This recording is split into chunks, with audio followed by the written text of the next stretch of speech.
Oi, pessoal, tudo bem? Dando continuidade aí aos nossos estudos da citologia ginecológica, eu vou falar agora para vocês como que está, né, organizada a citologia normal do aparelho reprodutor feminino. Então, isso aqui é o que a gente vai encontrar num exame de Papa Nicolau normal, tá? Bom, recapitulando, né, do vídeo anterior, nós temos na região do colo do útero duas regiões, que é o ectocervix, que é a região mais externa e que está conectado diretamente com o canal vaginal, e o canal cervical, que é o endocervix, que é a camada mais, é o canalzinho, né, vamos dizer assim, que está em azul aqui na imagem, que vai ligar a região do ectocervix com o interior da cavidade uterina. Então, aqui dentro, né, tá a cavidade uterina. Vamos lembrar que essa cavidade uterina, ela é revestida por um epitélio que é chamado de endométrio. O endométrio, ele tem a mesma característica histológica do endocervix, né, que são as células colunares e com capacidade de secreção de muco, tá certo? Então, o objetivo da gente aí é fazer uma coleta aí com espátula, né, para poder observar as células da região do ectocervix e do endocervix. A citologia, ela faz uma esfoliação dessas lâminas, por isso que essa técnica muitas vezes é conhecida também como citologia esfoliativa. É diferente da histologia, que vai mostrar um corte, né, de um pedacinho, né, ou seja, de um trecho dessa região, tá certo? Bom, essas são as células normais que estão na região do ectocervix.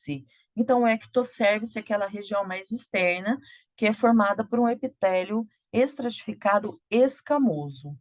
Então, esse epitélio estratificado escamoso, ele está em cima de um tecido conjuntivo, né? Aí nós temos a região de lâmina basal, que não é visível na microscopia óptica, e aí a camada celular próxima, mais próxima da lâmina basal, recebe esse nome também. Então, ela se chama células basais. As células basais, elas são bem pequenas, têm um núcleo bem grande e normalmente elas se coram de roxo mais intenso. Então, se ela vai corar de roxo, ela vai corar com o corante básico que é roxo aqui, né? Que é uma hematoxilina. Então, a gente fala que elas são bem basofílicas, ou seja, tem uma atração aí pelo corante básico. A camada basal, ela é constituída de uma única camada de células, por isso que é basal, né? Basal é aquilo que está na base mesmo, então é uma única camada de células. Como essa célula ela está mais profunda, né? A gente está vendo aqui vários estratos. Como essa célula é mais profunda, não é normal observar as células basais, não é comum, vamos dizer assim, observar as células basais no exame de Papa Nicolau, no exame citológico. Porque normalmente, quando a gente passa a espátula, ela não descama, né? Porque ela está lá na região basal. Essa região basal, ela é composta por células que têm uma alta capacidade mitótica. Então, elas vão se multiplicando e vão, né, as células mais velhas, mais antigas, vão subindo para as camadas mais superficiais. Por isso, ela tem essa alta capacidade mitótica, né? Então, não é comum enxergar no esfregaço. Acima delas, nós temos algumas células, né, algumas camadas das chamadas células parabasais. As células parabasais são um pouco maiores, né? Tem um núcleo grande ainda, mas não se compara às células basais, então o núcleo é um pouco menor. A relação núcleo-citoplasma é maior, né? E elas têm, assim, são um pouquinho menos basofílicas do que as basais. Então, elas vão se corar de um roxo num tom um pouquinho mais claro, tá? Mulheres que estão em idade reprodutiva, né, que já passaram da idade reprodutiva, estão em atrofia, ou então meninas que ainda não menstruaram, não têm as células superiores às parabasais. Então, normalmente, ela não tem as células mais proliferativas. Então, elas normalmente param por aqui. Então, é comum num esfregaço exame citológico de mulheres que já não menstruam mais, né, que já estão na menopausa, que a gente encontre somente células parabasais. Então, o epitélio atrofiado, né, normalmente só contém células parabasais. Acima das células parabasais, então, naquele padrão trófico das mulheres que estão em idade reprodutiva, nessas células parabasais, elas vão se tornando, vão subindo, né, vão se tornando mais superficiais e vão formar as células que a gente chama de intermediárias. As células intermediárias são as mais comuns, né, no esfregaço trófico, que é o esfregaço ativo, as células intermediárias costumam ser as mais abundantes. E elas costumam ser células que têm um tom de azul, né? Embora a gente possa ter uma variação nessa coloração, mas normalmente elas têm um tom mais azulado. E o núcleo dessas células é um núcleo razoavelmente grande, né? Que dá para ver que ele ainda é um núcleo funcional. Acima das células intermediárias, nós temos as células superficiais. E aí as células superficiais, elas já são células que estão próximas de se descamarem. Então, são células que já estão morrendo, né? Por isso, elas têm um citoplasma mais eosinofílico. Então, normalmente tem afinidade pelo corante ácido e não mais pelo corante básico. Então, são células que geralmente vão ficando rosadas e o núcleo, né?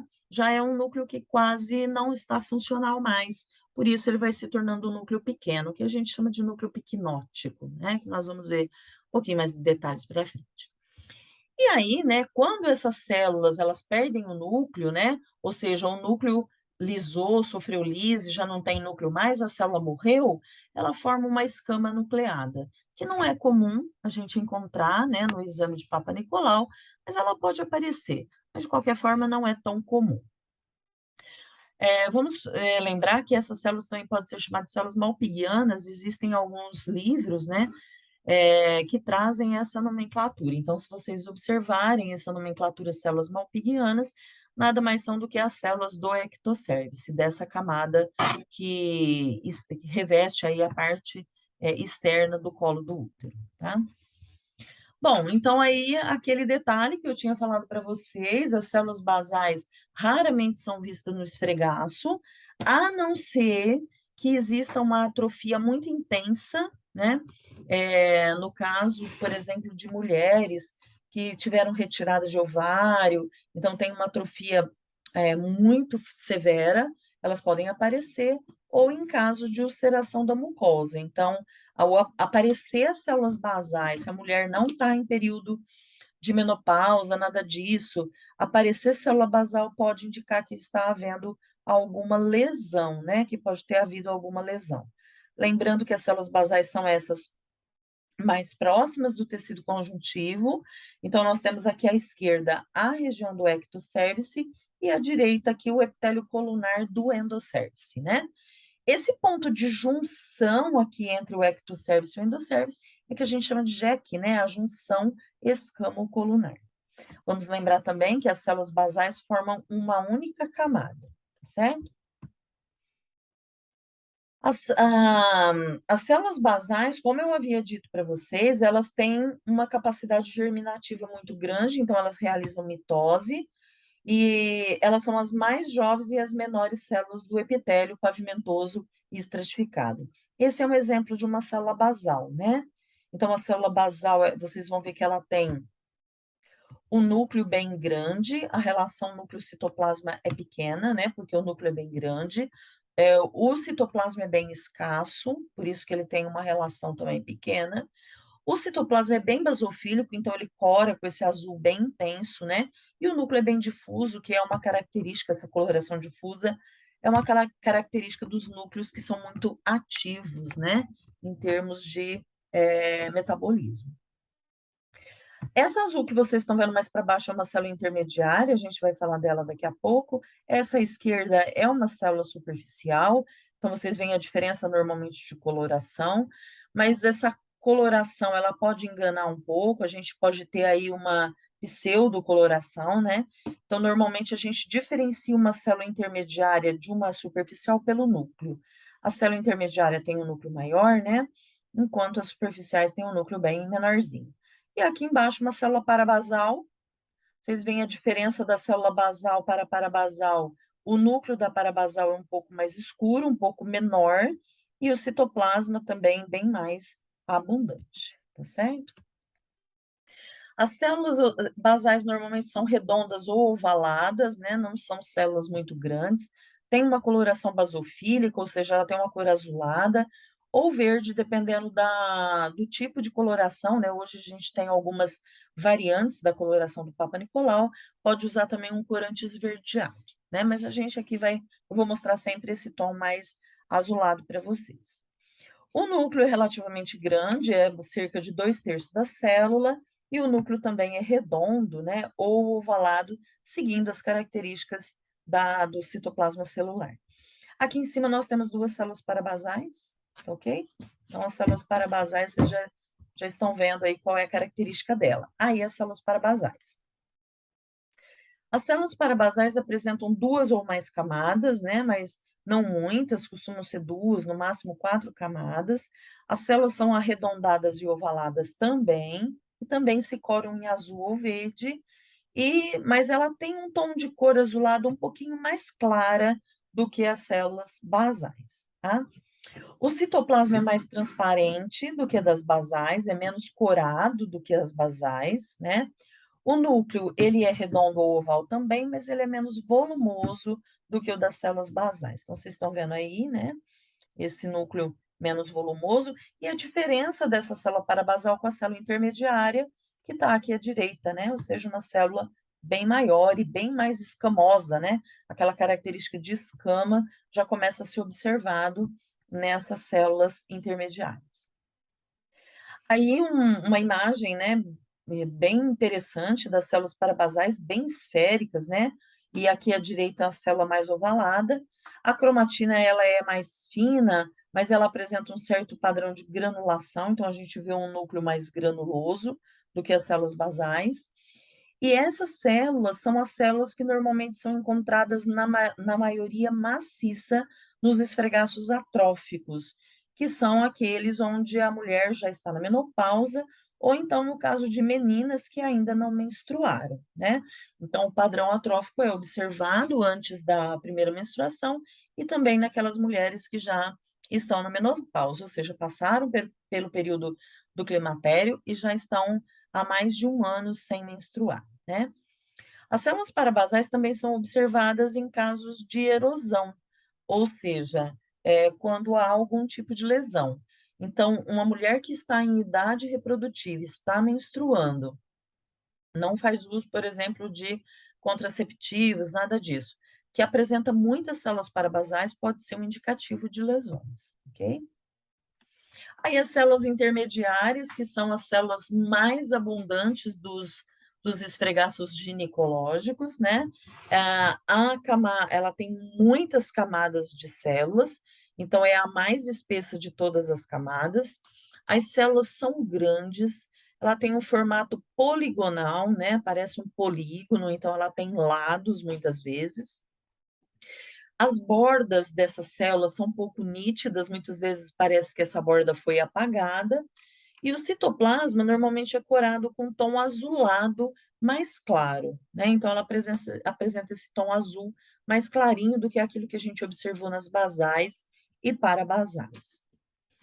Às vezes, essas células intermediárias podem se corar de rosa. Então, por isso que eu disse anteriormente que a gente não vai se basear na coloração para afirmar que essa célula é uma célula intermediária, né?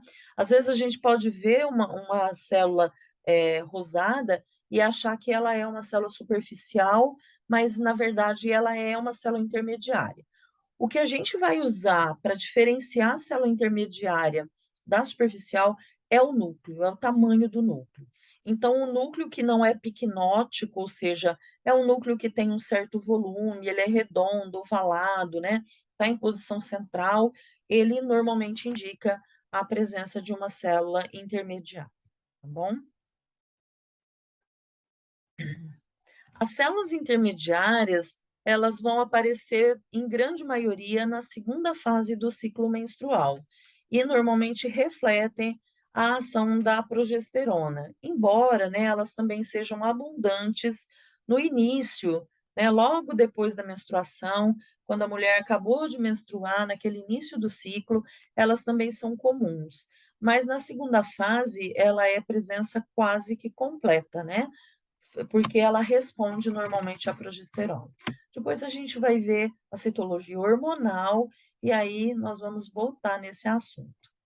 Nessa camada não tem mitose, então essas células não proliferam mais. Aqui existe uma forma diferenciada das células intermediárias. É a célula intermediária navicular. Ela tem esse nome porque ela tem a borda bem espessa, que dá formato de um barquinho ou de um navio. Então, foram chamadas de células naviculares. Essas células intermediárias naviculares normalmente se encontram em grupos. As células intermediárias normais, comuns, né? Vamos dizer assim, normalmente se encontram isoladas. E essas aqui normalmente se encontram assim, né? Bem agrupadinhas. Elas têm esse formato porque essas células têm o citoplasma carregado de glicogênio. Então, isso faz com que a borda dela fique bem dobrada e a borda acaba corando intensamente, né? O núcleo, ele fica mais alongado, então ele se desloca para um dos lados, então ele fica meio excêntrico. E essas células são típicas da mulher que está grávida, né? Então, ele reflete aí a ação do hormônio luteinizante, então, está presente na ação luteínica. Então, às vezes aparece lá na fase luteinizante, elas aparecem rapidinho e depois desaparecem. Mas na mulher que está em gestação, elas prevalecem, né? Perduram. Então, elas ficam aí carregadinhas de glicogênio e normalmente desse jeito que vocês estão vendo, bem agrupadas, né? Então, normalmente, se houver aí a coleta do exame do Papa Nicolau numa gestante, nós vamos encontrar bastante dessas células. Aí as células superficiais. As células superficiais são uma camada menos espessa do que a intermediária, e elas são células bem diferenciadas, ou seja, são células que já passou por todas as camadas.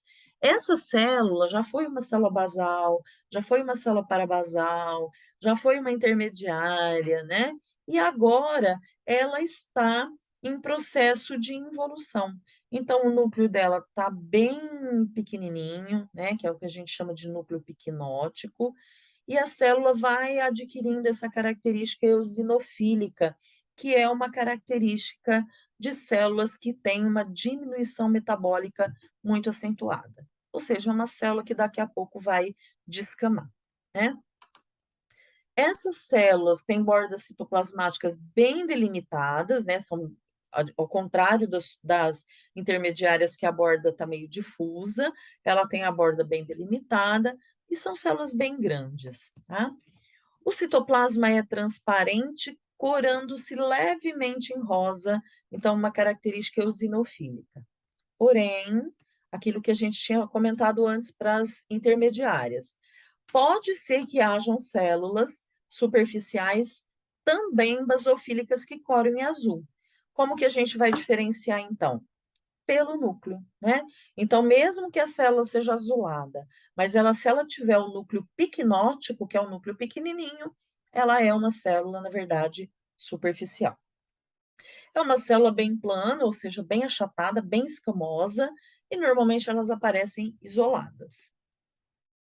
Então, aí o que eu falei para vocês, a principal característica dessa célula, ela tem núcleo piquinótico, hipercromático. A hipercromasia normalmente está relacionado com a picnose. Então, quanto menor o núcleo, mais corado ele vai apresentar. Então, isso é hipercromasia. Esse núcleo é opaco, né? E essas células são mais comuns na primeira fase do ciclo de mulheres jovens. Porém, elas são maioria absoluta durante a ovulação. Então, o período ovulatório é o período onde essas células são mais abundantes, né? Elas refletem a ação estrogênica. Então, elas respondem à primeira fase e respondem ao estrogênio. Como eu falei, a gente vai falar da citologia hormonal e aí vamos detalhar um pouco mais sobre isso. Essas células, então, elas vão, né, aumentando progressivamente até o período ovulatório. Aí as escamas anucleadas, que não são tão comuns, então são as células superficiais que normalmente já perderam o núcleo já sofreu lise, já rompeu, elas são muito eosinofílicas, têm esse citoplasma bem alaranjado, né? E são raras, como eu falei, não são comuns da gente encontrar por aí, não, tá? Então, essas são as células do ectocervice. Mas, como eu disse para vocês naquele vídeo sobre a coleta, a gente vai coletar também as células do endosservice, né? O epitélio do endosservice, ele é colunar, né? E simples. Então, não tem muitas camadas de células, é apenas uma camada, é um epitélio simples, e essas células são colunares. Essas células colunares são mucosecretoras, ou seja, produzem muco. Então, vocês estão vendo aqui lindo, né? Esse epitélio colunar, células bem altas, né? Se a gente imaginar que cada núcleo desse é uma célula, vão passar um risco aí do lado, vocês vão ver que tem uma célula bem alta, bem colunar. E essa parte bem superior, aí, essa região apical da célula, tem essa característica esbranquiçada, que é uma característica das células que secretam muco, né? Então, esse é o epitélio colunar da região do endosservice. Isso aqui é um corte histológico, né? Então, aqui nós não estamos vendo a citologia. A citologia nós vamos ver através da coleta da escovinha vaginal, que foi aquela, né? Cervical, desculpa, né? Aquela escovinha que eu já mostrei para vocês no outro vídeo. Essas células, a gente consegue reconhecer elas com um pouco mais de facilidade, porque elas são ciliadas. Então, na maior parte das vezes, a gente vê esses cílios. Como ela se arranja em glândulas, né, em grupos, normalmente ela aparece agrupada, como se fosse uma glândula. E vamos lembrar que ela está lá na pontinha da lâmina, porque aquela região que nós coletamos com a escovinha está lá no terço final da lâmina. Então, geograficamente na lâmina é fácil localizá-la e identificá-la, tá ok? Então, aí, nós estamos vendo algumas dessas células, né? Então, é incomum encontrar ela completamente conservada, né? Raro, a não ser que seja um exame muito bem realizado, né? Mas normalmente elas aparecem em pequenos grupos, geralmente são células que já têm esse padrão mais colunar, né? E, às vezes, quando ela se solta, ela pode aparecer redonda ou ovalada e se confunde bastante com as células parabasais e também com os estiócitos, que mais para frente eu vou falar do que se trata o estiócito. O núcleo é excêntrico, né? E normalmente o citoplasma pode ser bem vaporizado por causa da presença do muco, né? Que é secretor. Porém, se a gente tiver uma imagem como essa, onde dá para ver os cílios, tá vendo os cílios aqui, ó, parecendo pelinhos, né? Se a gente vê essa ciliação, é certeza que se trata aí das células do endosservice. Essa imagem que vocês estão vendo à esquerda, né, é o padrão normalmente que a gente encontra na lâmina. Então, vocês percebem que a gente não vê cílios, a célula não está colunar, então a célula está meio oval, né, meio arredondada. Então, a gente poderia não saber se são as células do endosservice. Mas essa característica que a gente chama de favo de mel é típico das células do endosservice, né? Então, favo de mel, porque elas estão todas agrupadinhas, tem uma característica bem poliédrica, essas células, lembrando um favo de mel. Então, isso daí é fácil da gente reconhecer como sendo as células endosservicais. No caso da imagem à direita, nós estamos vendo as células bem colunares, né, com cílios. Então, é o aspecto que a gente chama de aspecto empaliçada. Então, esse aspecto empaliçada também indica as células do endosservice. É mais comum a gente encontrar o padrão à esquerda, que é o padrão favo de mel, do que o padrão à direita, que é o empaliçado. Tá? Aí os grupos, né, celulares, então vocês estão vendo aqui exatamente o favo de mel. Então essas células raramente se encontram isoladas, na maior parte das vezes elas estão agrupadas mesmo, né? Aqui a gente tem um rastro de muco, né, com algumas células, tem inclusive algumas células inflamatórias. Aqui à direita algumas hemácias, né, que mais para frente eu vou mostrar o padrão citológico aí da hemácia para vocês, e aqui o favo de mel, e aqui à direita a disposição empaliçada da região do endosservice. Aí as células endometriais. Então, como eu disse para vocês, o epitélio do endométrio é o mesmo epitélio do endosservice. Então, é óbvio que as células endometriais, elas sejam parecidas, né, com as células do endosservice. Só que, normalmente, as células endometriais, elas estão mais ou menos dispersas naquela região do ectocervice. Então, ela pode aparecer tanto nos 2/3 da lâmina, onde a gente passou a espátula de Ayres com as células do ectocervice, como na região final do endosservice, né? Então, aí, as células endometriais são pequenas, são menores que a do endosservice, o núcleo é mais arredondado, bem oval e bem pequeno.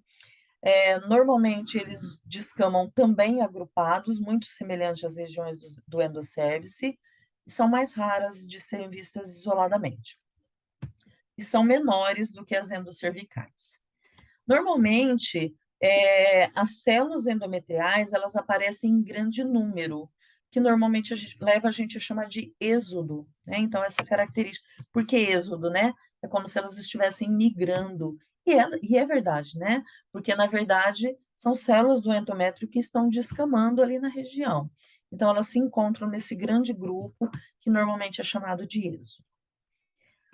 Aí uma comparação que, em teoria, é mais fácil do que na prática, que seriam as diferenças entre os núcleos das células endoscervicais das células endometriais. Então, à esquerda, o endosservice e à direita, o endométrio.